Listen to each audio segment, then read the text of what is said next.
What up, people? My name's Ray, and you're watching another episode of What's New Japan. For what has been a sweltering week of heat here in Melbourne, Australia. I don't know where you happen to be sitting as you watch this video, but I know here in Melbourne it has been hot enough to fry an egg on the sidewalk. But enough about the weather, that's not what you came here for. What you came here for is anime. And this is usually the part of the episode where I explain to you what What's New Japan is all about. But I'm hoping that after 5 episodes, you're smart enough to figure it out for yourself, which saves me the trouble of having to repeat myself at the beginning of each video. So, without further ado, let's get underway. First up on my list is the 9th installment in the Helsing OVA series, called Helsing Ultimate, or this installment being called Helsing Ultimate 9.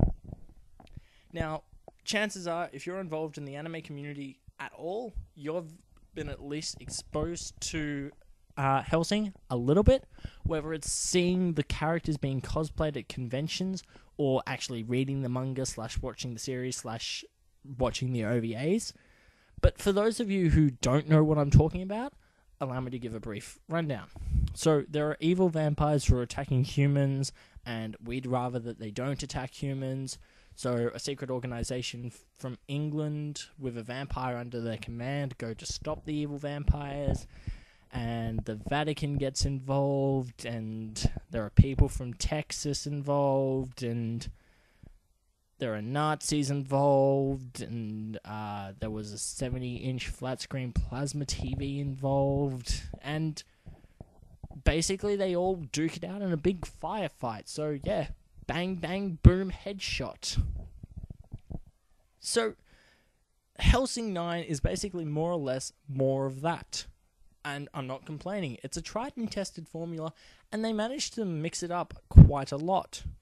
It's a really good series. If you're a fan of Helsing, I know you're going to go check it out. If you've never watched Helsing before, you should probably go check it out. Or if you heard my sentence about vampires and 70-inch flat-screen plasma TVs, then you'll probably just want to check it out just for that. So, highly recommended. Go check it out. You won't regret it. Unless, of course, you don't like vampires, in which case you'll hugely regret it. Anyway, next up on my list is an anime that was recommended to me by a good friend of mine. It seemed innocent enough, so I decided to include it in here. And I didn't regret that until I started doing my research on it. The series, for anyone who's curious, is called School DXD. Now, allow me to just give the basic rundown of what I was able to find. Issei Hodo is a second-year high school student who has got an enormous sexual addiction and acts in a very carnal manner. He lives a peaceful life until he's called for a date with a girl named Yuma.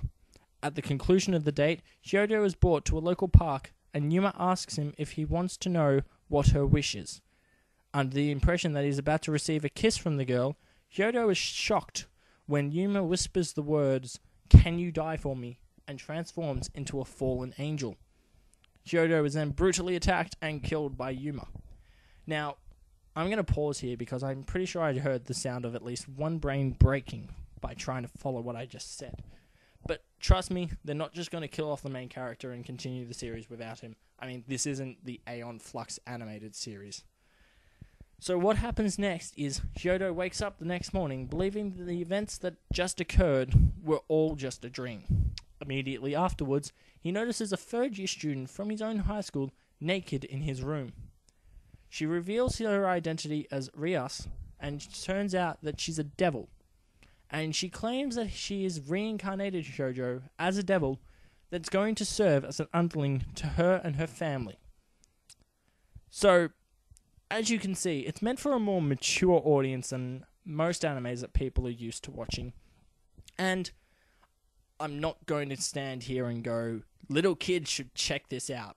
But if you think that you're mature enough to check it out, then go ahead. I know I'm not going to because it's not the sort of thing I'm into. But everywhere I looked, I was told that this wasn't an ecchi anime. It just had a lot of fan service in there, so take that for what it's worth. Last on the list is an anime called Kill Me Baby, or Baby Please Kill Me. I don't know what the difference between the two translations is, they sound the same to me. Anyway, so Kill Me Baby follows the comedic life of typical schoolgirl Yasuna and her classmate Sonya, who turns out to be an assassin. That's right, it turns out that assassins have infiltrated our high schools. Bet that's going to make you think twice before you sit next to the weird kid in the classroom, isn't it? Anyway, as it turns out, hilarity ensures when Sonya's assassin instincts stop her from connecting with the rest of the class, and Yasuna's numerous attempts of trying to connect with Sonya often leave her damaged and hurt and bruised and battered and all that stuff. So, that's it. What have I got for you this week? I've got vampires, I've got nudity, and I've got assassins. Hopefully, at least one of those series will appeal to you. If not, I'm going to go kill myself because I obviously haven't done a good enough job. My name's been Ray. Still is Ray. This has been What's New Japan. I'll catch you on the flip side.